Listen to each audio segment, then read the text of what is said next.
To the men of the high north. My rhymes are rough, and often in my rhyming I've drifted, silver-sailed on seas of dream, hearing afar the bells of Elfland chiming, seeing the groves of Arcady agleam. I was the thrall of beauty that rejoices, from peak snow diademed to regal star, yet to mine airy ever pierced the voices, the pregnant voices of the things that are. The here, the now, the vast forlorn around us, the gold delirium, the ferine strife, the lusts that lure us on, the hates that hound us, our red rags and the patchwork quilt of life. The nameless men who nameless rivers travel into strange valleys and greet strange deaths alone. The grim, intrepid ones who would unravel the mysteries that shroud the polar zone.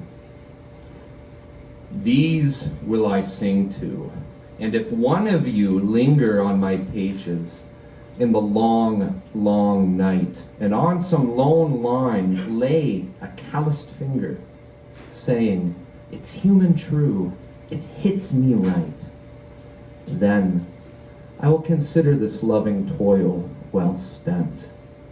Then will I dream a while, content, content.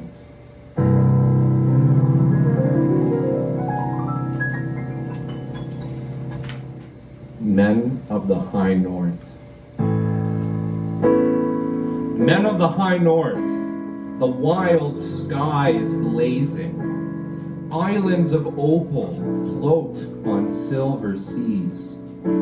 Swift splendors kindle, barbaric, amazing. Pale ports of amber, golden argosies. Ringed all around us, the proud peaks are glowing. Fierce chiefs in council, their wigwam the sky.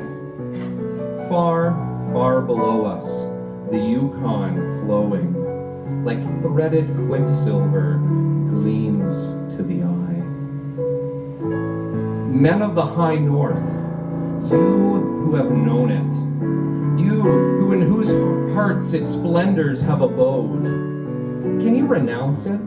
Can you disown it? Can you forget its glory and its goad? Where is the hardship? Where is the pain of it?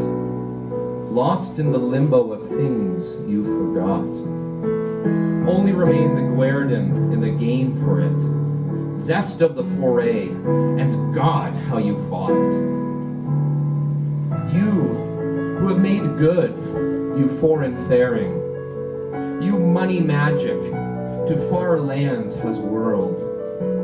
Can you forget those days of vast daring, there with your soul on the top of the world? Nights when no peril could keep you awake on, spruce boughs you spread for your couch in the snow. Taste all your feasts like beans and the bacon, fried at the campfire at 40 below. Can you remember your huskies all going, barking with joy and their brushes in air? You and your parka, glad-eyed and glowing. Monarch, your subjects, the wolf and the bear. Monarch, your kingdom, unravished and gleaming.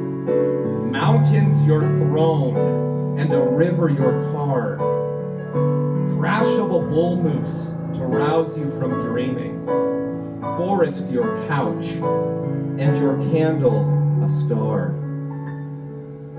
You, who this faint day the high north is luring, unto her vastness taintlessly sweet, You who are steel-braced, straight-lipped, enduring, dreadless in danger and dire in defeat.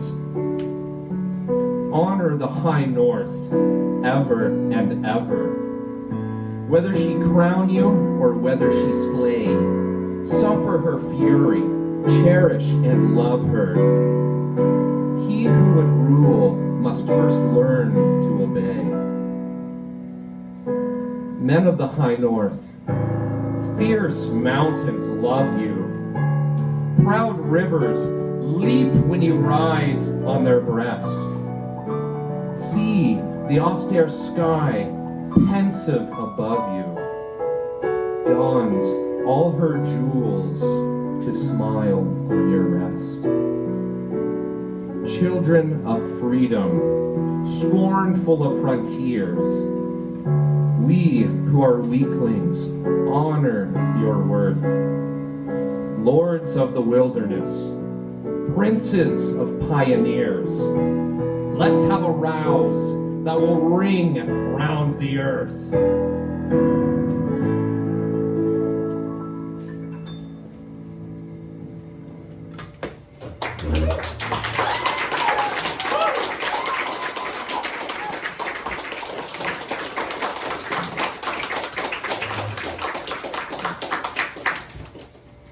The spell of the Yukon. I wanted the gold, and I sought it. I scrambled and mucked like a slave. Was it famine or scurvy? I fought it. I hurled my youth into a grave. I wanted the gold, and I got it. Came out with a fortune last fall. Yet somehow, life isn't what I thought it. And somehow, the gold isn't all. No, there's the land. Have you seen it? It's the cussedest land that I know. From the big, dizzy mountains that screen it, to the deep, death-like valleys below. Some say God was tired when he made it. Some say it's a fine land to shun. Maybe. But there's some as would trade it for no land on earth, and I'm one. You come to get rich, damned good reason. You feel like an exile at first. You hate it like hell for a season. And then you are worse than the worst. It grips you like some kind of sinning. It twists you from foe to a friend. It seems it's been since the beginning. It seems it will be to the end. I've stood in some mighty-mouthed hollow that's plumb full of hush to the brim. I've watched the big, husky sun yellow, in crimson and gold, and grow dim, till the moon set the pearly peaks gleaming, and the stars tumbled out neck and crop. And I thought that I surely was dreaming, with the peace of the world piled on top. The summer no sweeter was ever, the sunshiny woods all a-thrill, the grayling a-leap in the river, the bighorn asleep on the hill, the strong life that never knows harness, the wilds where the caribou call, the freshness, the freedom, the farness. Oh God, how I'm stuck on it all. A winter, the brightness that blinds you, the white land locked tight as a drum, the cold fear that follows and finds you, the silence that bludgeons you dumb, the snow that are older than history, the woods where the weird shadow slants, the stillness, the moonlight, the mystery. I've bade him goodbye, but I can't. There's a land where the mountains are nameless, and the rivers all run God knows where. There are lives that are erring and aimless, and deaths that just hung by the hair. There are hardships that nobody reckons. There are valleys unpeopled and still. There's a land, oh, it beckons and beckons, and I want to go back, and I will. They're making my money diminish. I'm sick of the taste of champagne. Thank God when I'm skinned to a finish, I'll pike to the Yukon again. I'll fight, and you bet it's no sham fight. It's hell, but I've been there before, and it's better than this by a damn sight. So for me, for the Yukon once more. There's gold, and it's haunting and haunting. It's luring me on as of old. Yet, it isn't the gold that I'm wanting, so much as just finding the gold. It's the great, big, broad land way up yonder. It's the forests where silence has lease. It's the beauty that thrills me with wonder. It's the stillness that fills me with peace.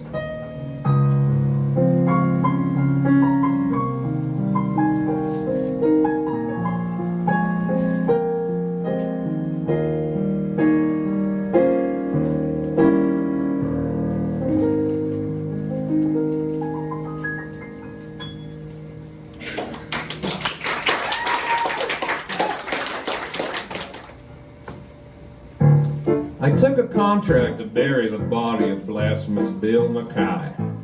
Whenever, wherever, or whatsoever the manner of death he die. Whether he die in the light of day, or under the peak-faced moon, in cabin or dance hall, camp or dive, mucklucks or pattern shoon, on velvet tundra or virgin peak, by glacier, drift or draw, in muskeg hollow or canyon gloom, by avalanche, fang or claw, by battle, murder, or sudden wealth, by pestilence, pooch, or lead. I swore on the book I would follow and look until I found my tombless dead.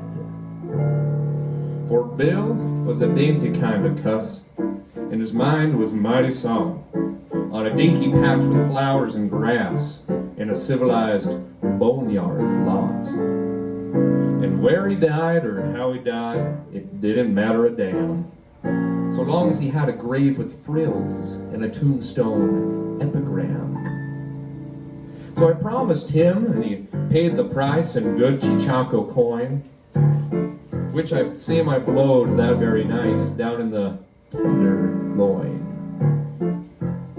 Then I painted up a 3-foot slab of pine, here lies poor Bill Mackay, and I hung it up on my cabin wall, and I waited for Bill to die. Years passed away, and at last one day came a woman with a story strange of a long deserted line of traps way back of the Bighorn Range, of a little hut by the Great Divide, and a white man, stiff and still, lying there by his lonesome self. And I figured it must be Bill. So I thought of the contract I made with him, and I took down from the shelf a swell black box with a silver plate he picked out for himself, and I packed it full of grub and hooch, and I slung it on the sleigh. Then I harnessed up my team of dogs, and and was off at dawn of day.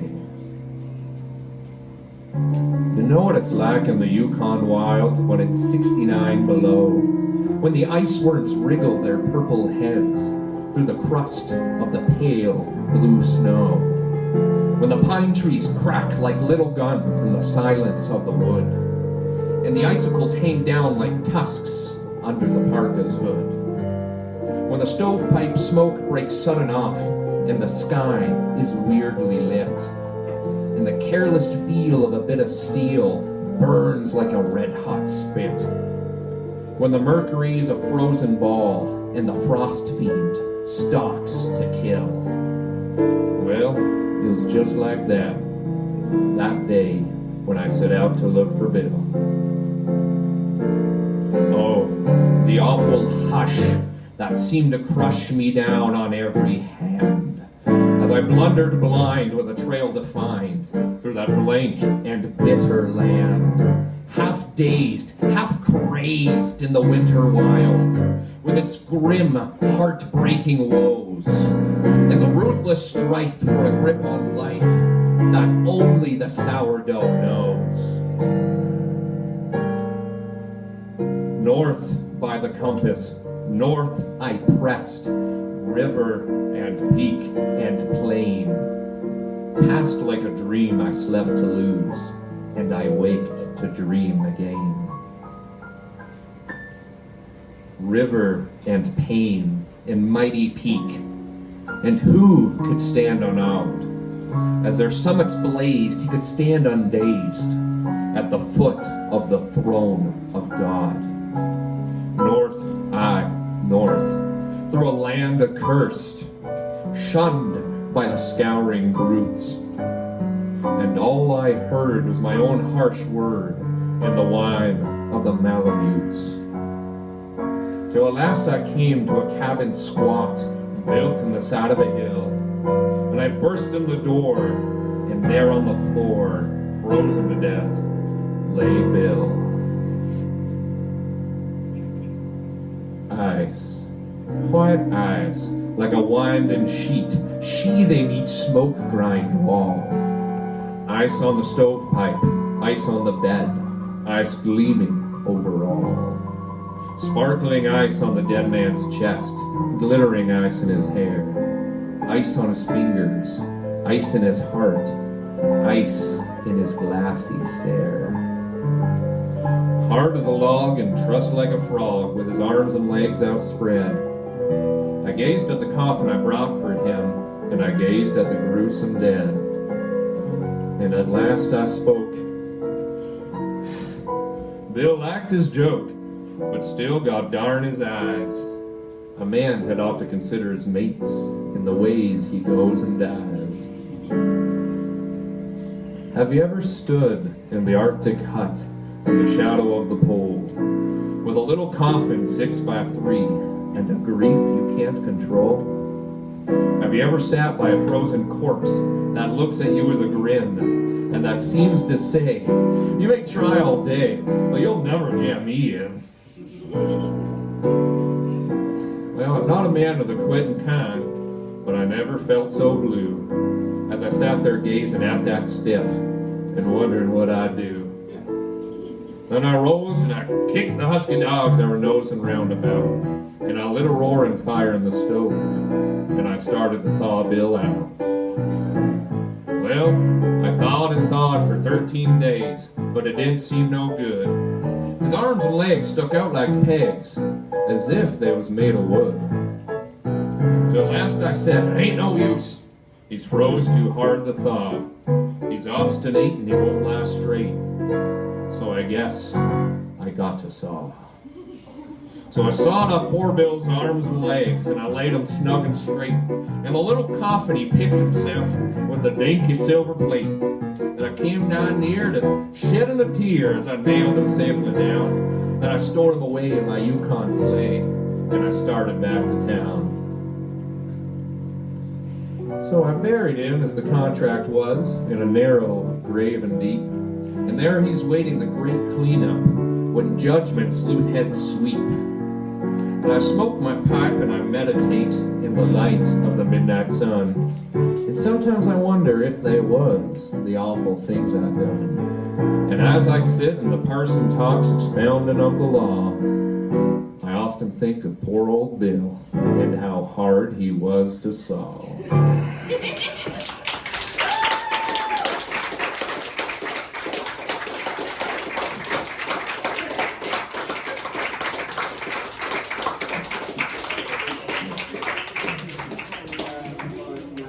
Thank you.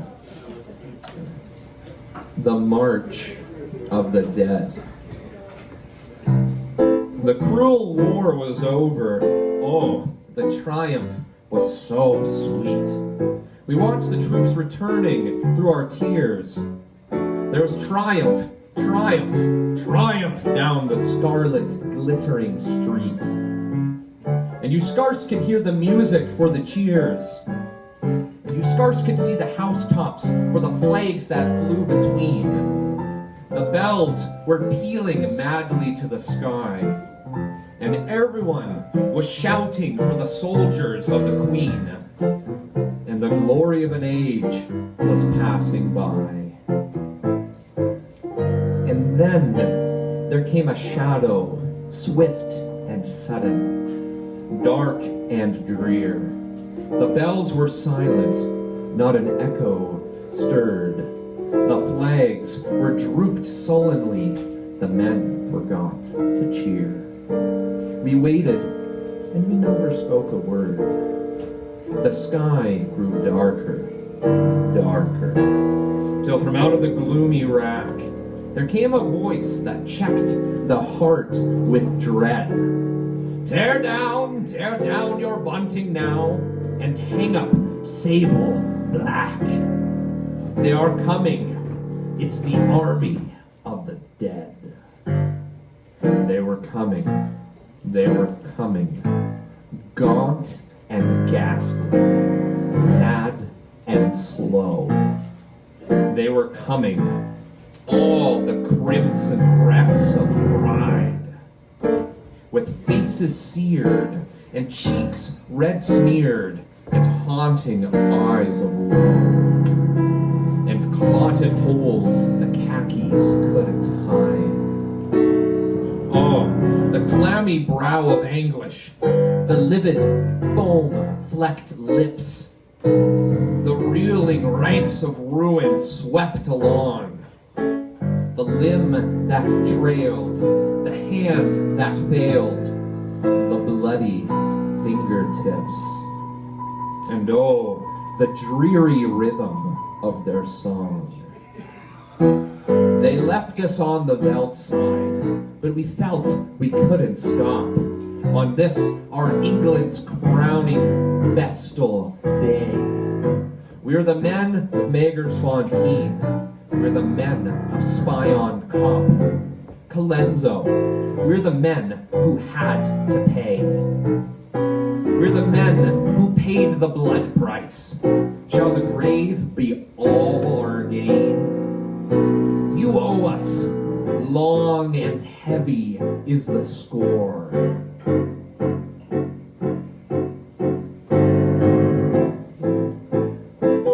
Then cheer for us our glory now, and cheer for us our pain, and cheer us as you've never cheered before. The folks were white and stricken, and each tongue seemed weighted with lead. Each heart was clutched in hollow hand of ice, and every eye was staring at the horror of the dead. The pity of the men who paid the price. They were come to mock us in the first flush of our peace. Through writhing lips, their teeth were all agleam. They were coming in their thousands. Oh, would they never cease? I closed my eyes, and then it was a dream.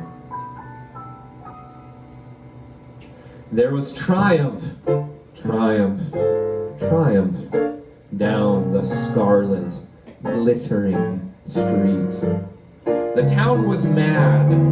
A man was like a boy. 1,000 flags were flaming where the sky and city meet. 1,000 bells were thundering the joy. There was music, mirth, and sunshine, but some eyes shone with regret. And while we stun with cheers our homing braves, O God, in thy great mercy, let us never more forget the graves they left behind, the bitter graves.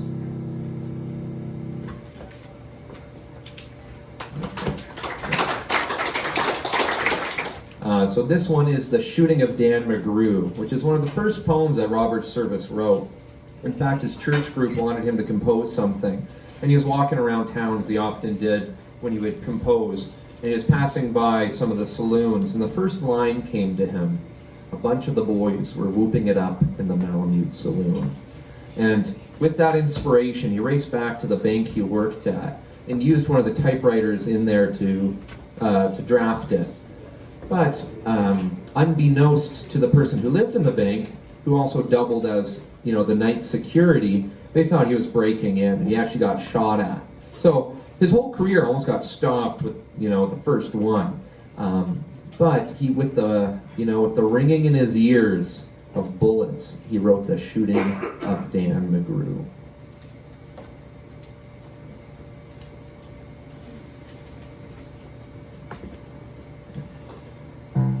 A bunch of the boys were whooping it up in the Malamute Saloon. The kid that was playing the music box was laying a jig-time tune. Back of the bar in a solo game sat dangerous Dan McGrew. And watching his luck was his light of love, the lady that's known as Lou. When out of the night, which was 50 below, and into the din and the glare, there stumbled a miner, fresh from the creeks, dog dirty and loaded for bear. He looked like a man with a foot in the grave and scarcely the strength of a louse. Yet he tilted a polka dust on the bar and called for drinks for the house. There was none could place the stranger's face, though we searched ourselves for a clue. But we drank to his health, and the last to drink was dangerous Dan McGrew. There's a type of man that grips your eyes and holds them hard like a spell. And such was he, though he looked to me like a man who had lived in hell. With a face most hair and the dreary stare of a dog whose day is done. He watered the green stuff in his glass, and the drops fell one by one. Well, then I got to figuring who he was and wondering what he'd do. And there watching him was the lady that's known as Rachel. Then his eyes went rubbering around the room, and he seemed in a kind of daze, until that old piano fell in the way of his wandering gaze. The ragtime kid was having a drink. There was no one else on the stool. So the stranger stumbles across the room and flops down there like a fool. In a buckskin shirt that was caked with dirt, he sat and I saw him sway. Then he clutched the keys with his talon hands. My God, that man could play.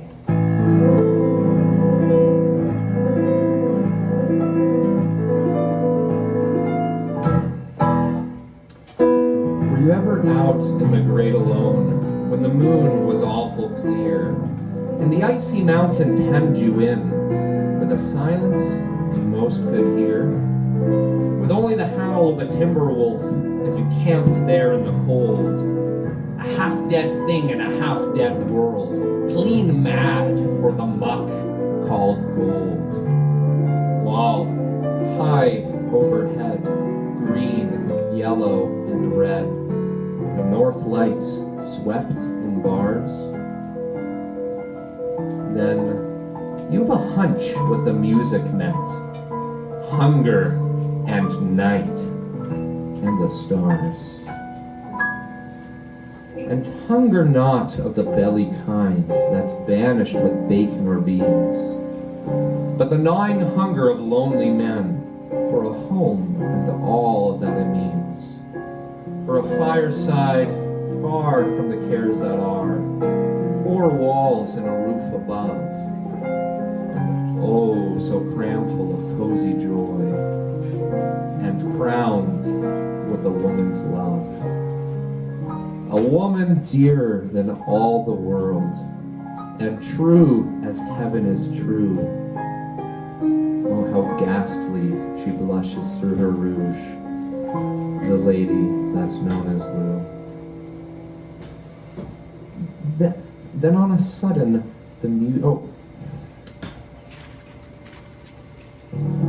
Then on a sudden the music changed, so soft that you scarce could hear. You felt that your life had been looted clean of all that it once held dear. That someone had stolen the woman you loved, that her love was a devil's lie, that your guts were gone and it was best for you to crawl away and die. It was the crowning cry of a heart's despair, and it thrilled you through and through. I guess I'll make it a spread misere, said dangerous Dan McGrew. Then the music almost faded away, and it burst with a pent-up flood, and it seemed to say, repay, repay, and my eyes were blind with blood, and the thought came back of an ancient wrong, and it stung like a frozen lash, and the lust awoke to kill, and the music stopped with a crash. And the stranger turned, and his eyes, they burned in the most peculiar way. In a buckskin shirt that was caked with dirt, he sat, and I saw him sway. And then his lips went in a kind of grin, and he spoke, and his voice was calm. And boys, says he, none of you know me, and none of you care a damn. But I want to state, and my words are straight, and I bet my poke they're true. Not one of you is a son of a bitch, and that one is Dan McGrew. Then the lights went out, and I ducked my head, and 2 guns blazed in the dark, and a woman screamed, and the lights went up. 2 men lay stiff and stark, pitched on his head and pumped full of lead was dangerous Dan McGrew, while the miner lay clutched to the breast of the lady that's known as Lou. These are the simple facts of the case, but I guess I ought to know. They say the stranger was crazed with hooch. I'm not denying it, so I'm not so wise as the lawyer guys, but strictly between us two. The woman that kissed him and pinched his poke is the lady that's known as Lou. Thank you.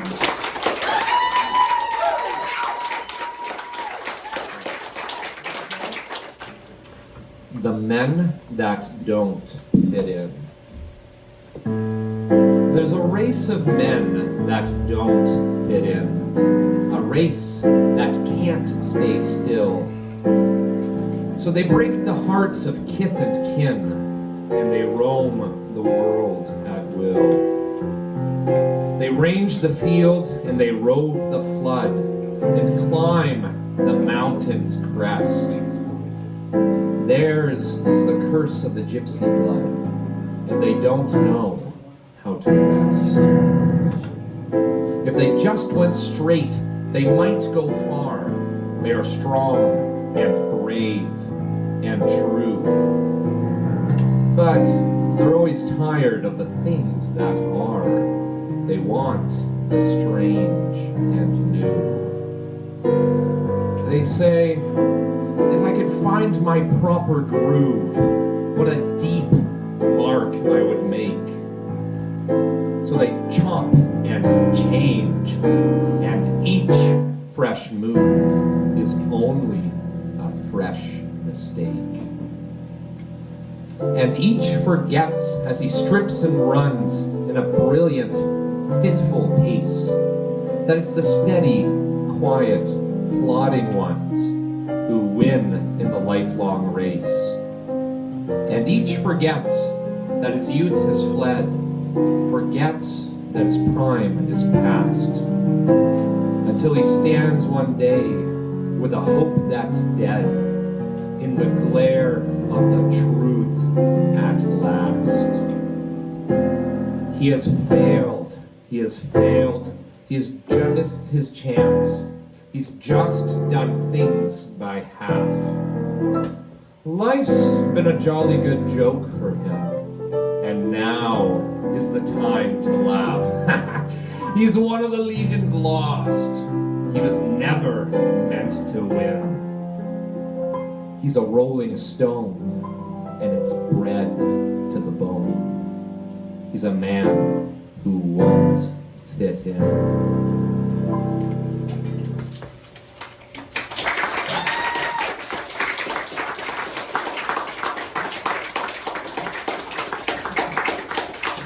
So this next one is The Joy of Being Poor, and it's quite fitting because I don't think many people know this. Robert Service spent about 10 years tramping around North America. He showed up on the East Coast with like $5 in 1880-something, and trained across to the West Coast, selling his jacket and his suitcase for extra spending money. Was in California for a couple years, Yukon for a couple years. So this kind of carefree beat-esque lifestyle circa like 1890 really was his livelihood for a long time. And eventually he became a banker, and he got successful with his poems. He sold 3 million copies in like the 1940s. So that was quite impressive at the time. Milk and honey kind of has a run for its money. But yeah, so anyway, The Joy of Being Poor. Let others sing of gold and gear, the joy of being rich. But oh, the days when I was poor, a vagrant in a ditch. When every dawn was like a gem, so radiant and rare. And I had but a single coat, and not a single care. When I would feast right royally on bacon, bread, and beer, and dig into a stack of hay, and doze like any peer. When I would wash beside a brook my solitary shirt, and though I dried it upon my back, I never took a hurt. When I went romping down the road, contemptuous of care, and slapped adventure on the back, by God, we were a pair. When, though my pockets lacked a coin, and though my coat was old, the largest of the stars was mine, and all of sunset's gold. When time was only made for fools, and free as air was I, and hard I hit, and hard I lived, beneath the open sky. When all the roads were one to me, and each had its allure, ye gods, these were the happy days, the days when I was poor. Or else, again, old pal of mine, do you recall the times you struggled with your storyettes? I wrestled with my rhymes. Oh, we were happy, were we not? We used to live so high, a little bit of broken roof between us and the sky. Upon the forge of art we toiled with hammer and with tongs. You told me all your ripping yarns. I sang to you my songs. Our hats were frayed, our jackets patched, our boots were down at heel. But oh, the happy men we were, although we lacked a meal. And if I sold a bit of rhyme, or if you placed a tale, what feasts we had of tenderloins and apple tarts and ale. And yet how often we would dine, as cheerful as you please, beside our little friendly fire, on coffee, bread, and cheese. We lived upon the ragged edge, and grub was never sure. But oh, these were the happy days, the days when I was poor. Alas, old man, we're wealthy now. It's sad beyond a doubt. We cannot dodge prosperity. Success has found us out. Your eyes are very dull and drear. My brow is creased with care. We realize how hard it is to be a millionaire. The burden's heavy on our backs. You're thinking of your rents. I'm worrying if I should invest in 5 or 6%. We've limousines and marble halls and flunkies by the score. We play the part, but say, old chap, isn't it a bore? We work like slaves, we eat too much, we put on evening dress. With everything a man can want, I think, but happiness. Come, let us sneak away, old chum, forget that we are rich, and to earn an honest appetite, and scratch an honest itch. Let's be 2 jolly garreteers up 7 flights of stairs, and wear old clothes and just pretend we aren't millionaires, and wonder how we'll pay the rent, and scribble ream on ream, and sup on sausages and tea, and laugh and loaf and dream. And when we're tired of that, my friend, oh, you will come with me, and we will seek the sunlit roads that lie beside the sea. We'll know the joy the gypsy knows, the freedom nothing mars. We'll smoke our pipes and watch the pot and feed the crackling fire, and sing like 2 old jolly boys and dance to heart's desire. We'll climb the hill and ford the brook and camp upon the moor. Old chap, let's haste. I'm mad to taste the joy of being poor.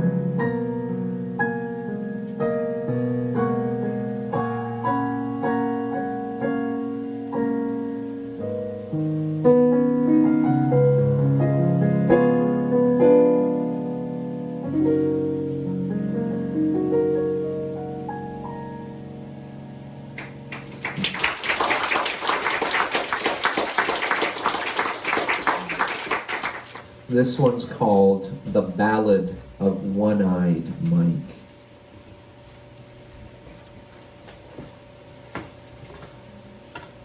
This is the tale that was told to me by the man with the crystal eye, as I smoked my pipe in the campfire light, and the glories swept the sky.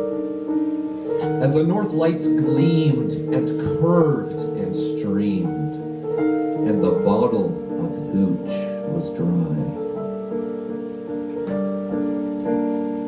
A man once aimed that my life be shamed and wrought me a deathly wrong. I vowed one day that I would well repay, but the heft of his hate was strong. He thonged me east and he thonged me west. He harried me back and forth, till I fled in fright from his peerless spite to the bleak, bald-headed north. And there I lay for many a day. I hatched plan after plan, for a golden haul of the wherewithal to crush and to kill my man. And there I strove And there I clove through the drift of icy streams. And there I fought, and there I sought for the pay streak of my dreams. So, 20 years, with their hopes and fears, and the smiles and tears and such, went by and left me long bereft of hope, of the Midas touch. About as fat as a chancel rat, and lo, despite my will, in the weary fight I had clean lost sight of the man I sought to kill. 'Twas so far away, that evil day, when I prayed the Prince of Gloom for the savage strength and the sullen length of life to work his doom. Nor sign nor word had I seen or heard, and it happed so long ago. My youth was gone, and my memory won, and I willed it even so. It fell one night, in the waning light by the Yukon's only flow. I smoked and I sat as I marveled at the sky's port-winey glow, till it paled away to an absinthe gray, and the river seemed to shrink, all wobbly flakes and wriggly snakes, and goblin eyes awink. 'Twas weird to see, and it wildered me in a queer hypnotic dream, till I saw a spot like an inky blot come floating down the stream. It bobbed and swung, it sheared and hung, it romped round in a ring. It seemed to play in a tricksome way, it sure was a merry thing. In freakish flights, strange oily lights came fluttering round its head, like butterflies of a monster size. Then I knew it for the dead. Its face was rubbed and slicked and scrubbed, as smooth as a shaven pate. In the silver snakes that the water makes, it gleamed like a dinner plate. It gurgled near, and clear and clear, and large it grew. It stood upright in a ring of light, and it looked me through and through. It weltered round with a woozy sound, and ere I could retreat, with the witless roll of a sudden soul, it wantoned to my feet. And here I swear, by this cross I wear, I heard that floater say, I am the man from whom you ran, the man you sought to slay. That you may note and gaze and gloat, and say revenge is sweet. In the grit and grime of the river slime, I am wrothing at your feet.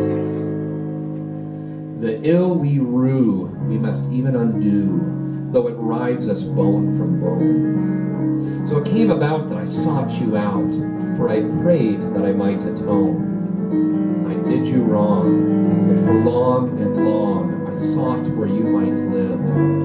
And now you've found, though I'm dead and drowned, I beg you to forgive. So sad it seemed, and its cheekbones gleamed, and its fingers flicked the shore. And it lapped and lay in a weary way, and its hands met to implore. That I gently said, poor, restless dead, I would never work you woe. Though the wrong you rue you can never undo, I forgave you long ago. Then wonder-wise I rubbed my eyes, and I woke from a horrid dream. The moon rode high in the naked sky, and something bobbed in the stream. It held my sight in a patch of light, and then it sheered from the shore, and and it dipped and sank by a hollow bank, and I never saw it more. This was the tale he told to me, that man so warped and gray, ere he slept and dreamed, and the campfire gleamed in his eye in a wolfish way, that crystal eye that raked the sky in the weird auroral ray.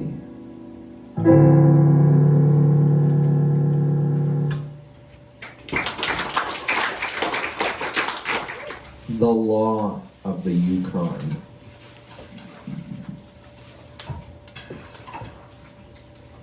This is the law of the Yukon, and ever she makes it plain.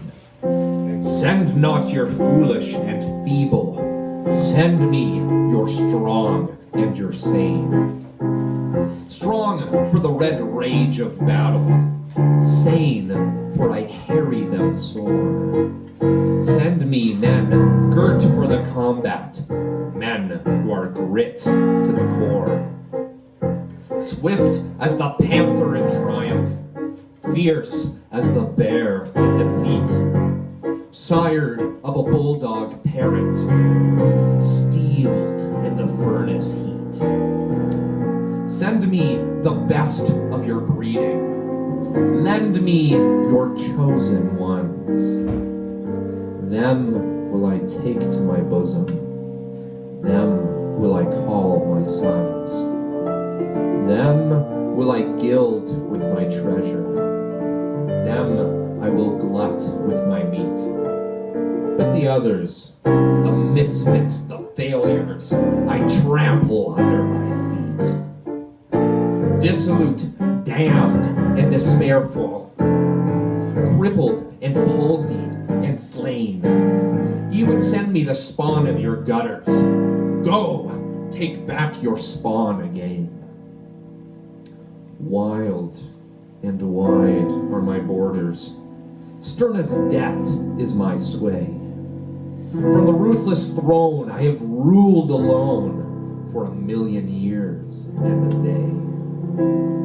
Hugging my mighty treasure, waiting for man to come, till he swept like a turbid torrent, and after him swept the scum.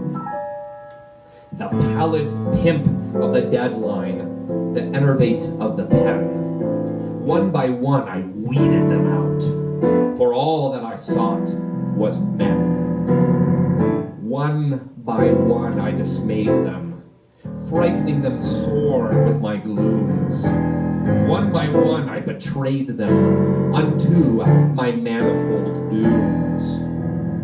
Drowned them like rats in my rivers, starved them like curs on my plains, rotted the flesh that was left them, poisoned the blood in their veins. Burst with my winter upon them, searing forever their sight, lashed them with fungus white faces, whimpering wild in the night. Staggering blind through the storm whirl, stumbling mad through the snow, frozen stiff in the ice pack, brittle and bent like a bow, featureless, formless, forsaken, scented by wolves in their flight, left for the wind to make music through the ribs that are glittering white. Gnawing the black crust of failure, searching the pit of despair, crooking the toe in the trigger, trying to patter a prayer.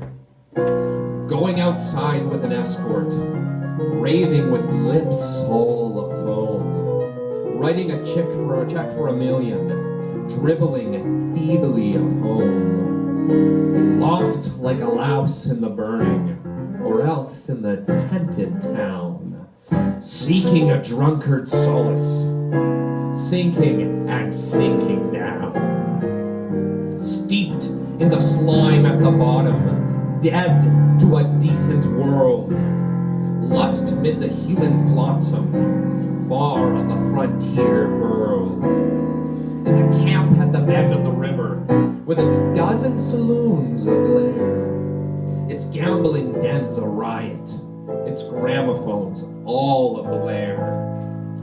Cramped with the crimes of a city, sin-ridden and brittled with lies. In the hush of my mountained vastness, in the flush of my midnight skies, plague spots, yet tools of my purpose, so nevertheless I suffer them thrive, crushing my weak in their clutches, that only the strong may survive. But the others, the men of my mettle, the men who establish my fame, unto its ultimate issue, winning me honor, not shame, searching my uttermost valleys, fighting each step as they go, shooting the wrath of my rapids, scaling my ramparts of snow, ripping the guts of my mountains, looting the beds of my creeks. Them will I take to my bosom and speak as a mother speaks. I am the land that listens. I am the land that broods, steeped in eternal beauty, crystalline waters and woods. Long have I waited, lonely, shunned, a thing accursed, monstrous, moody, pathetic, the last of the lands, and the first. Visioning campfires at twilight, sad with a longing forlorn, feeling my womb overpregnant with the seas of cities unborn. Wild and wide are my borders, stern as death is my sway, and I wait for the men who will win me, and I will not be won in a day. And I will not be won by weaklings, subtle, suave, and mild, but by men with the heart of Vikings and the simple faith of a child, desperate, strong, and resistless, unthrottled by fear or defeat. Them will I gild with my treasure, them will I glut with my meat. Lofty I stand, from each sister land, patient and wearily wise, with the weight of a world of sadness in my quiet, passionless eyes. Dreaming alone of a people, dreaming alone of a day, when men shall not rape my riches and curse me and go away, making a bawd of my bounty, fouling the hand that gave, till I rise in my wrath, and I sweep on their path, and I stamp them into a grave. Dreaming of men who will bless me, of women esteeming me good, of children born in my borders, of radiant motherhood, of cities leaping to stature, of fame like a flag unfurled, as I pour the tides of my riches in the eager lap of the world. This is the law of the Yukon, that only the strong survive, that surely the weak shall perish, and only the fit survive. Dissolute, damned, and despairful, crippled and palsied and slain. This is the will of the Yukon, and lo, how she makes it plain.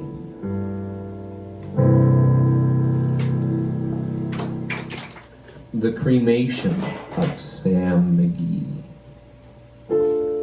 There are strange things done in the midnight sun by the men who moil for gold. The Arctic trails have their secret tales that would make a man's blood run cold.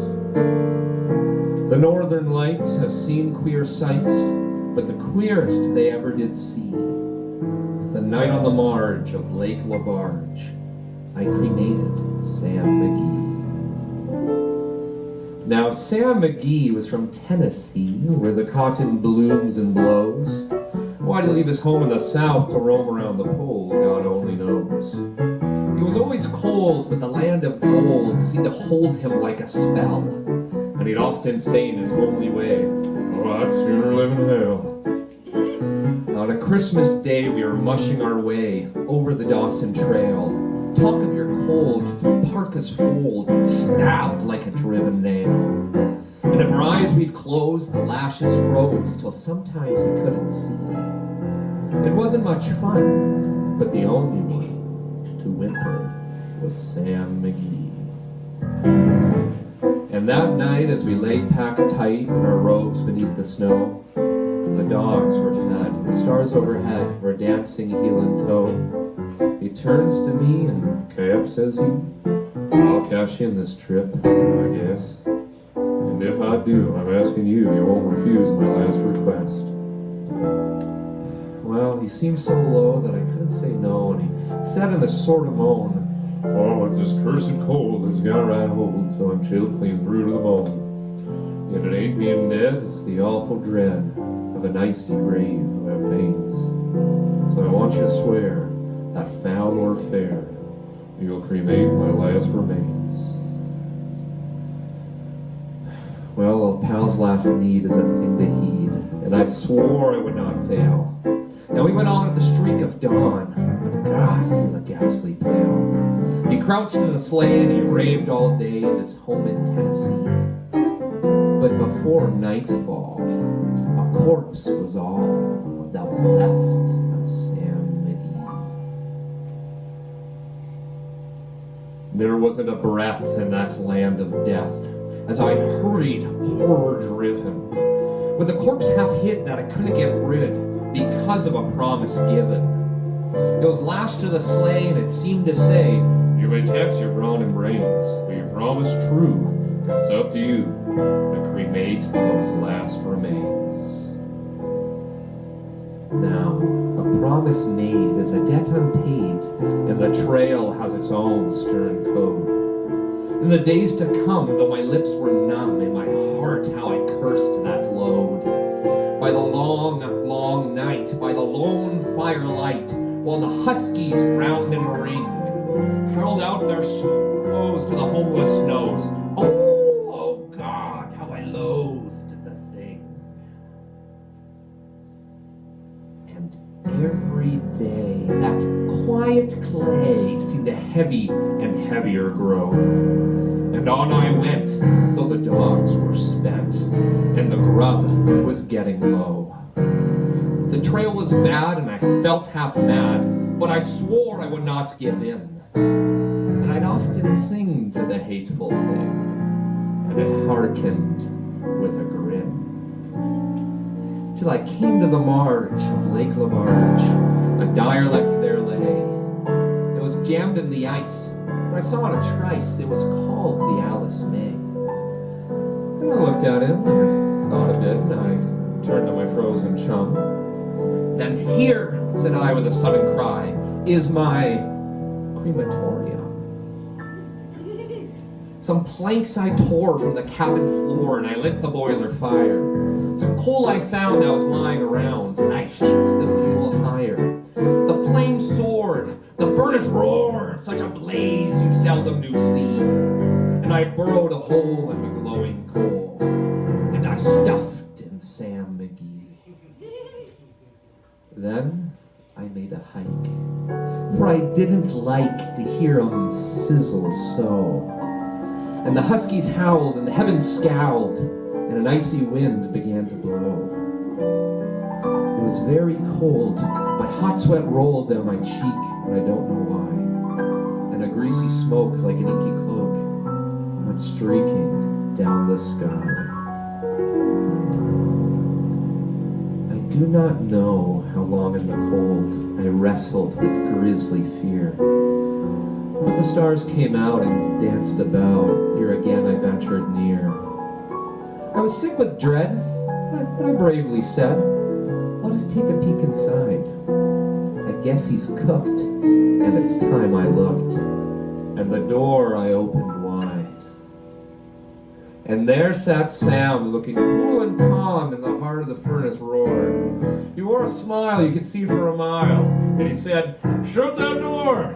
It's fine in here, but I greatly fear you'll let in the cold and storm. For it's the first time since Plumtree down in Tennessee that I've been warm." There are strange things done in the midnight sun by the men who moil for gold. The Arctic trails have their secret tales that would make a man's blood run cold. The northern lights have seen queer sights, but the queerest they ever did see. The night on the marge of Lake LaBarge, I cremated Sam McGee.